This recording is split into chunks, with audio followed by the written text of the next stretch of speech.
চাঁদপুরের হাজীগঞ্জে প্রতি কেজি মিষ্টি কুমড়া বিক্রি হচ্ছে ৬ থেকে ১২ টাকা দরে।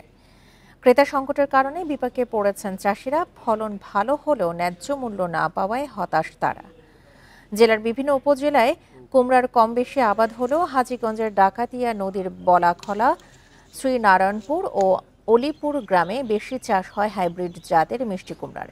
হাজীগঞ্জে এবার আবাদের লক্ষ্য ২৫০ হেক্টর থাকলেও আবাদ হয়েছে ৬১৮ হেক্টর জমিতে। দ্বিগুণেরও বেশি জমিতে চাষ ও ফলন ভালো হলেও দেখা মিলছে না ক্রেতার। গত বছর দেশের বিভিন্ন অঞ্চল থেকে পাইকারি ব্যবসায়ীরা এলেও এবার তাদের দেখা নেই। কুমিল্লা, নিমসার, নোয়াখালী, চিটাগাং থেকে বেরি আসতো, এবার কোনো বেরি আসে নাই। আমাদের কুমড়া বেচা কিনেই হচ্ছে না। ৬ টাকা, ৮ টাকা, ১২ টাকা, ১০ টাকা এর ভিত্তি। সারের পয়সা আইয়ে যান সততায় আমরা বেচা কিনি করতে পারি না।